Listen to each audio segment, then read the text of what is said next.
নমস্কার বন্ধুরা, নীলি রান্নাঘরে সবাইকে অনেক অনেক স্বাগত। বন্ধুরা, আজ আমি শেয়ার করতে চলেছি সকলের পছন্দের আলু পোস্তু সুস্বাদু একটি রেসিপি। তো দেখুন, তার জন্য এখানে আমি আলুটা খুব ভালো করে চোকা চোকা করে কেটে ধুয়ে নিয়েছি। আর এখানে আমি পোস্ত পরিমাণ মতো বেটে নিয়েছি। এখানে আমি দুটো বড় সাইজের পেঁয়াজ বেটে নিয়েছি।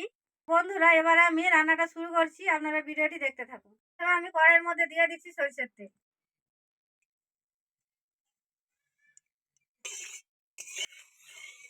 তেল খুব ভালো করে গরম করে নিয়েছি। এবারে আমি দিয়ে দিচ্ছি 3টে কাঁচা লঙ্কা।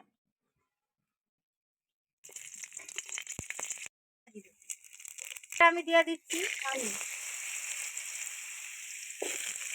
দিয়ে দিচ্ছি পরিমাণ মতো নুন।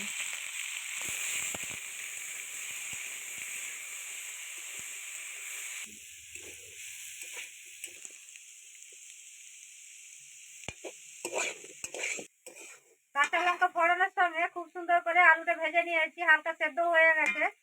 এবারে আমি দিয়ে দিচ্ছি পেঁয়াজ বাটা পরিমাণ মতো।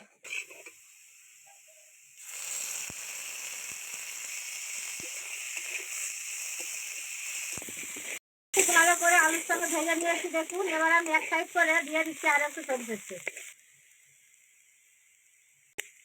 দিয়ে দিচ্ছি অল্প আদা বাটা।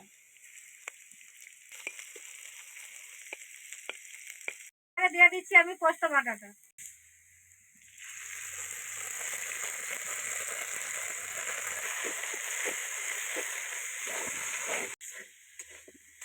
খুব ভালো করে পোস্ত কষিয়ে নিয়েছি, দিয়ে দিচ্ছি অল্প জল।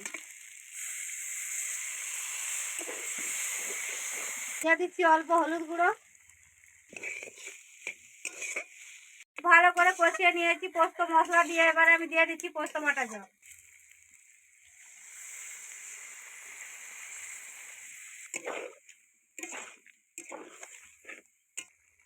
দিয়ে দিচ্ছি আমি স্বাদ মতো নুন।